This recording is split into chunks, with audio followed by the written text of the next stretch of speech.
لو عايز السنة دي تكون مختلفة عن السنة اللي فاتت، اتفرج على الفيديو دوت وما تنساش كلمة السر. اعمل كارت، اعمل.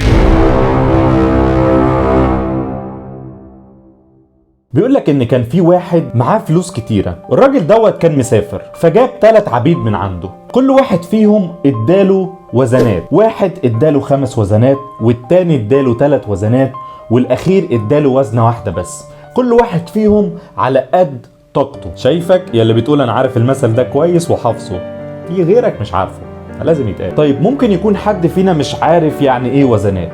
ببساطة الوزنات ديت عبارة عن كل حاجة انت بتملكها، كل حاجة ربنا مديها لك. ممكن تكون موهبة عندك، ممكن تكون صفة معينة عندك، ممكن تكون حرفة أو صنعة عندك، ممكن تكون فلوس موجودة معاك، ممكن تكون إمكانيات معينة موجودة عندك، قدرات معينة موجودة عندك، ممكن تكون صحة وقوة عندك. والمثل دوت بالمناسبة هتلاقيه موجود في متى 25 وعدد 14. بعد ما الراجل دوت سافر، العبيد أخدوا الوزنات، 2 منهم اشتغلوا بالوزنات ديت وكسبوا ضعف اللي اخدوه. يعني اللي اخد 5 كسب 5 قصادهم، واللي اخد 3 كسب 3 قصادهم. اللي اخد 1 بقى قالك ايه، انا هروح ادفن الوزنة اللي معايا ديت في الارض، واول ما يجي صاحب الوزنة اديها له زي ما هي. وبعد مرور شوية وقت صاحب الوزنات رجع بيشوف عبيده عملوا ايه بالوزنات بتوعه. طبعا لقي اول 2 اشتغلوا وكسبوا قد اللي اخدوه منه، راح فرح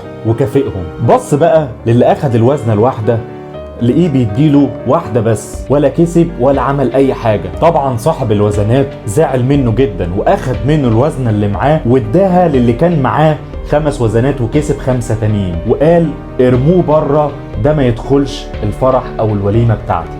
وطبعا العبدين التانيين دخلوا الفرح والوليمة اللي كان عاملها. طيب انا لسه مش فاهم يا عماد، انت عايز تقول ايه؟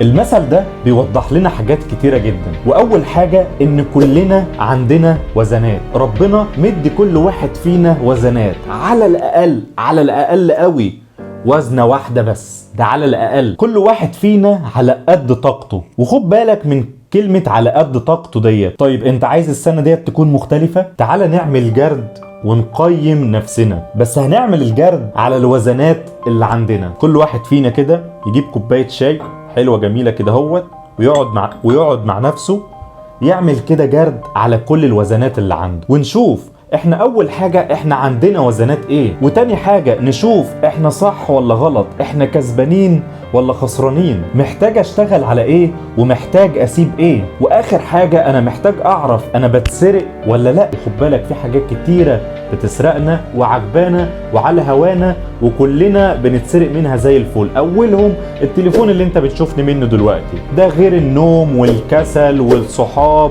وحتى كمان الشغل. اوقات بنضيع يومنا كله في ان احنا نكون بنشتغل. وعايز اقولك على حاجتين مهمين جدا. اياك تمشي ورا فكرة انك انت مش عندك وزنة، او مش عندك موهبة، او مش عندك اي حاجة، او ربنا مش مديك اي حاجة. الفكرة ديت غلط جدا جدا جدا، لانك انت كده ببساطة بتقول ان الله مش عادل، الله بيدي ناس وناس تانية لأ.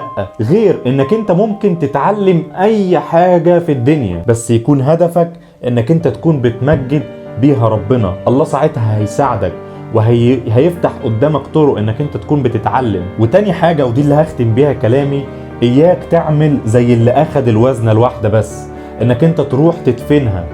لان ببساطة الله مش مدينا الوزنات اللي عندنا ايا كانت ايه هي عشان ندفنها وما نستخدمهاش، بل بالعكس هو مديها لنا عشان نكون بنمجده بيها وبنشهد عنه. بس كده يا سيدي، تنساش تعمل لايك وشير، ولو انت لسه ما اشتركتش في القناة اشترك، واكتب لنا رأيك في الكومنتات، حقيقي رأيكم بيفرق معايا جدا. سلام.